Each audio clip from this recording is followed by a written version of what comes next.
Hey everyone, we're TowawayCouple. I'm Tom, the driver. And I'm Bunny, and I'm the brake scrubber. The brake scrubber. Could be the back scrubber, but... So recently we did not recently. It's been a long time ago. ago. Been a long time ago. It's like one of the very first ones we ever did. It was. We did a video a long time ago, not recently, about checking your brakes because when we picked up one of the units, it almost pushed me through an intersection. It was a pretty heavy fifth wheel, and that about scared the bejesus out of me. So, well, luckily we were just coming out of a yard, so... Yeah, but the main road was a main road. You slid right into it. So... we did the video on check your brakes because coming out of the manufacturer, they just put them on and they don't want to have to try to wedge the drum on the brake assembly, so they will have a little bit loose. Now, let me also tell you sorry. No, go ahead. I was going to kind of backpedal a little bit and say, for the people that don't know, that haven't started running yet, most of the times, the manufacturers is really close to the yards. Right. So when they're hooking up, they're just hooking up and running them over. It's really quick, and they drive really fast. And again, it's not very far, so they're not feeling 2,000 miles of unadjusted brakes. So we did that video, and we didn't set our clock. We didn't. But Okay, that's okay. So you might get us shorter than 15 minutes or longer than 15 minutes. We got a timer down here. We can look at that. So anyway, we would be pulling trailers. A lot of times they're self-adjusting. By the time we get from Elkhart, Indiana to Southern California, those trailers might be stopping on a dime. And other times we pulled in, and I've told the guy, hey, have your mechanics adjust the brakes before you go out on a test drive with the couple. Yeah, or guy, girl, whatever. Sometimes they are still a little sketchy. Yeah, so because they do, when you get drum brakes for an RV, you can get self-adjusting, or you can get ones that you have to manually adjust. Obviously, the self-adjusting is a little more of a premium price, so some manufacturers on their lower-end units may or may not put the better quality brakes on there. Not saying there's anything wrong with it, but we put them on our trailer. We've driven both. So, we went through orientation at Starfleet, and Tony did our orientation. Great guy. We love Tony. Very knowledgeable. He's been an over-the-road truck driver all of his life. He knows logs inside and out. If you ask him a question, he had an answer, but if he didn't have an answer, he just didn't ghost you. He found the answer. Mm-hmm. Really, we really like that. So in the orientation, he says, make sure check your brakes on the RV. So I'm like, well, okay, we did that video. That's easy to know. And then he talks about, okay, when you hook up to the trailer, then get your battery hooked up, everything you do, the first thing you do is pull your Breakaway. Okay, that's the first time in 3 orientations did I hear that. Yes, but very importantly, before you go to pull that plug, make sure that your truck is in park and the safety brake. Yeah, the emergency brake is engaged. Yes, because we've seen people where they've been in neutral because they're hooking up or doing whatever, and then they pull that, and all of a sudden the unit and the truck are going down. I'm not saying names, but I think we had that happen to a friend. Yes, we did. So now let's just go into that just for a minute. So when you are checking the Breakaway, you're also checking your connections, especially your fifth wheel connection. What they'll say is you want to set the brake on the trailer, put your truck in drive, and pull forward on a fifth wheel, and that should stop you because you should be locked in. All right? If you're not locked in, that fifth wheel is going to pull out of the hitch and drop on your bed of your truck. So you'll see a lot of these trucks going down the road with these dents on both sides, nice gnarly like 45-degree dents. And you're going to go, how the heck did that happen? And I'll give you as many guesses as you want, but I'm going to put on there that they didn't lock their fifth wheel hitch and it pulled out. Mm-hmm. So I know that's not part of braking, but that has a lot to do with it. So when you are checking that, pull your landing gears up only about an inch. And then that way, if it does pull out of the fifth wheel, it'll drop and land on the landing gears. You should have about 6 inches clearance between the bottom of the trailer and the top of your bed rails. Right. Much rather be on the landing gear than on the bed of your truck. Exactly. So, and then once you know you're securely locked in, then you can raise the landing gears. When you pull the pin on the breakaway cable, that is dumping 100% of amps, battery juice, everything into that braking system. It will burn the wires up. So, and you don't want to do that. So when you do that, you pull it, you jump in your truck, put it in drive, and if you can drive forward, it's not engaging. So you might want to check the polarity on your battery, because you can hook them up backwards and it may or may not shock, because the trailer actually has a safety feature in the fuse panel just for people that hooked it up wrong. How do I know this? I won't say. We'll just call the nukes. I don't know what you're talking about. So anyway, everything worked. It did. It did. And so when you do that, so what you want to do is, if your trailer stops the truck, immediately put it in park, put the emergency brake on, because the last thing you want to do is pop out of park and then you're chasing your truck and trailer down. I think I heard of somebody getting run over by his own truck and they couldn't figure out why. I'm going to give you another many guesses as you want. That is my guess. That he went out to lock the breakaway pin and everything was moving and he got caught up underneath the truck. Maybe his door knocked him down and he got rolled over. Unfortunately, bad accidents do happen. Bad accidents do happen. So you don't want to rush. So once you set your emergency brake and put it in park and you verify you're not going to roll, get out and get that pin back in that breakaway as quickly as you can, because again, you don't want to burn up the wiring. Once you got all that, you're ready to roll out the gate. This is another thing that Starfleet said, Tony over at Starfleet said, scrub your brakes. And I'm like, okay. That's where you roll around the yard, just go up and down the lanes and just hitting your brake control over and over, about 5-10 miles an hour, and just constantly adding full power, releasing, adding full power. A, you're adjusting them if they're adjustable brakes.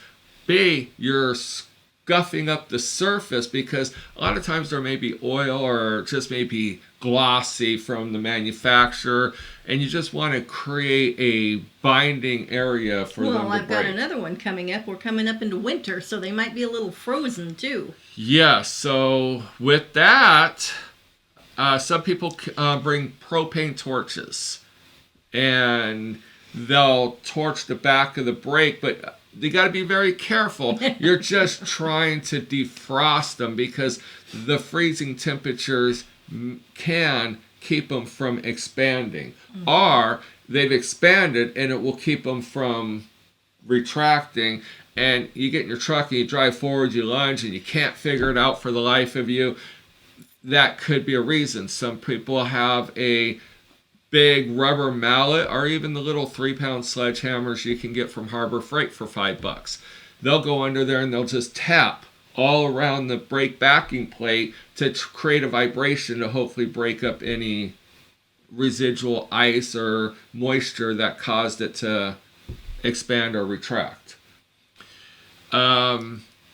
Also, check the ice around your tires. Yeah, very important. Because sometimes these trailers are sitting in water and then it freezes and you go to pull out, all of a sudden you're stopping, and a lot of people think it's the brakes, but it's frozen around the tires. And because the tires are rubber, it'll actually pinch into the tires. So that's another reason the sledgehammer comes in. You can get a chisel, something of nothing small. Get something big and bulky, and chisel around the tires to break up that ice. And the propane torch, again, sometimes the jacks get frozen, and you might have to propane torch the jack for the landing gear to go up and down. So there are several reasons to have a propane torch handy with you. One of those little auto igniter torches. Just don't set anything on fire. Just be careful. Don't be stupid. We're not advising anyone to do stupid stuff. Be conscious of where you're torching, what you're torching, and how you're torching, because you do not want to get driver damage either. No. And you definitely don't get distracted either when you're doing these things. Distraction is probably one of the main reasons for bad accidents happening. Mm-hmm. But again, we did a video, but we didn't really know at the time we did the video about weather freezing the brakes, and that goes with the landing gear. Weather freezing the tires to the ground, and people thinking it's the brakes. We typically don't drive in the winter. We try not to. We try to spend our time in the winter in Jamaica. We're fair weather drivers. So we don't have a whole lot of experience of the winter driving. This is stuff we've learned from other drivers. And we do pass on any information we learn and we feel it's of value, we pass on to you. If we are wrong, correct us, because while we got the information from this person doesn't mean it's factually right. It just sounded correct. Because we live local too, it makes it a lot easier, so we can go in and actually pre-trip the day before if we want to. Right. So last winter we did happen to go in to pre-trip a trailer, and lo and behold, it was sitting in a puddle. That was at the PDI. No, that was at the South Yard. Oh yeah. Or the East Yard. Yeah. So it was sitting in a puddle, and okay, it's raining. It's not that big of a deal. It's in a puddle it was probably a good 2 or 3 inches deep. 2 or 3 inches deep. I have her trained. Guys, I have her trained. Maybe a little more than 2 or 3 inches deep. But it didn't 12 inches. It didn't look that bad. No, this isn't a family show, so don't be all on us.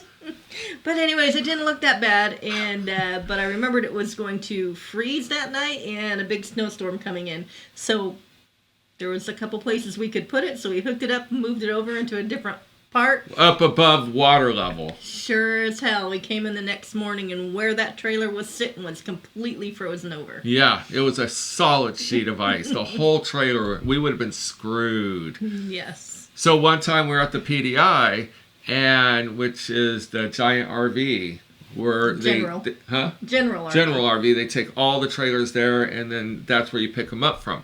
So, well, not all of them, but most of them. So we were there, and I saw the jack was down in the ice, but I didn't really realize it was that thick. When I'm sitting there jacking the jack up, I'm watching the bed of my truck going down and down and down. I mean, really far down, and I'm like, this is a heavy trailer. And all of a sudden I hear crack, bam, and my truck comes up and down.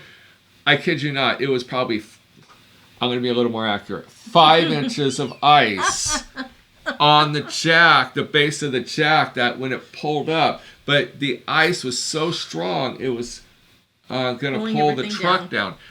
Some people might want to do something not so smart, get in their truck and try to drive forward through it. That would have bent the jack. Yeah, it was really, really thick. It was too thick. But it was also around the tires. So once I saw the jack, I looked at the tires, and I had to take a sledgehammer around the tires just to break it up. So when I pulled out, yeah, there was ice on the sides, but that eventually flew off.